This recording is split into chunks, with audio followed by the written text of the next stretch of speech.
हम प्रिंस अहाँ सबके प्रणाम करै छी।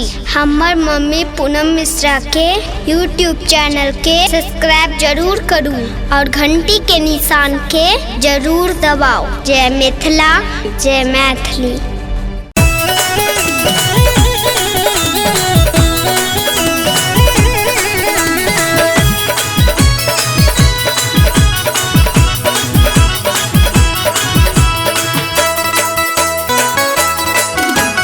तोहर पिया छौ शहर के बबुआन गे बहिना, मोर पिया गाँव के किसान गे। तोहर पिया छौ शहर के बबुआन गे बहिना, मोर पिया गाँव के किसान गे बहिना, मोर पिया गाँव के किसान।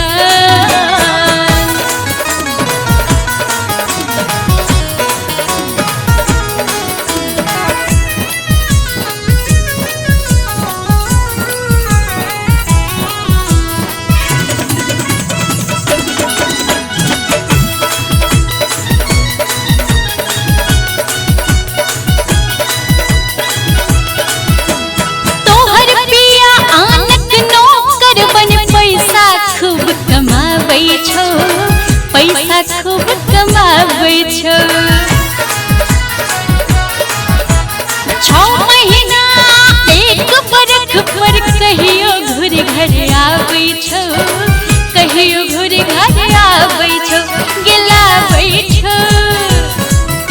गेलाबै छौ किछ तोरा ले समान गे बहिना, मोर पिया गाँव के किसान गे बहिना, मोर पिया गाँव के किसान।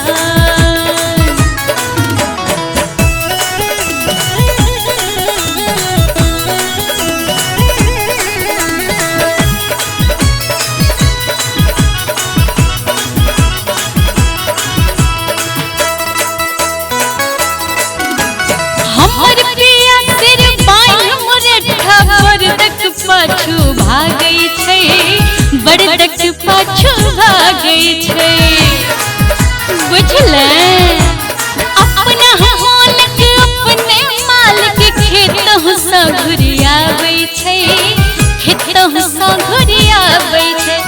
भरल रहै छै गे भरल रहै छै उपजा सँ खरिहान गे बहिना, मोर पिया गाँव के किसान गे बहिना, मोर पिया गाँव के किसान।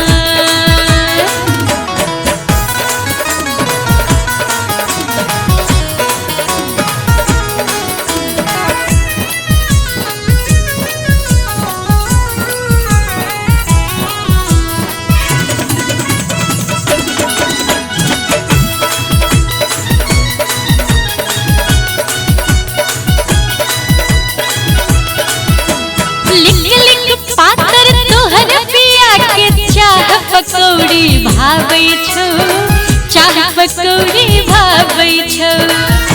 ठीके बात छै ने, रंग बिरंगक वस्त्र ताहि पर पाउडर सेंट लगाबै छौ, पाउडर सेंट लगाबै छौ। गे शीतल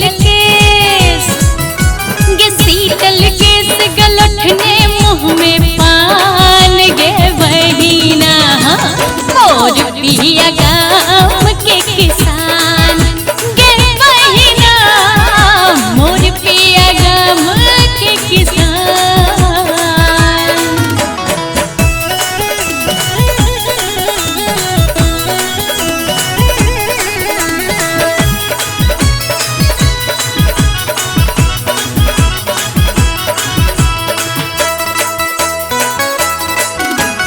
हमर पिया के मड़ुआ के रोटी मकई के फुटहा भाबै छै, मकई के फुटहा भाबै छै।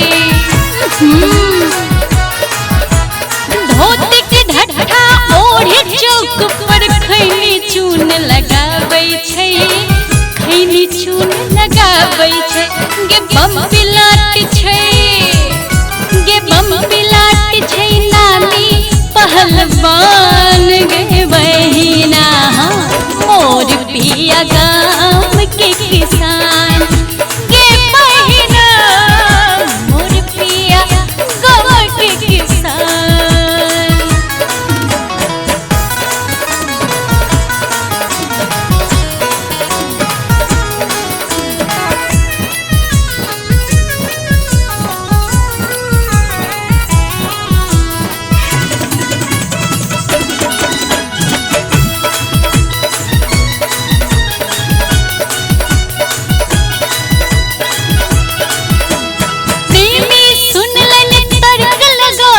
झगड़ा के की अर्थ छै झगड़ा के की अर्थ छै के कोन ठाम रह के जाने एहन कहब त व्यर्थ छै एहन कहब त व्यर्थ छै कर्म लिखल के मिट सके जगान गे बहिना मोर पिया गाम के किसान गे बहिना मोर पिया गाम के किसान। तोहर पिया छौ गे तोहर पिया छौ शहर के बबुआन गे बहिना मोर पिया गाम के किसान।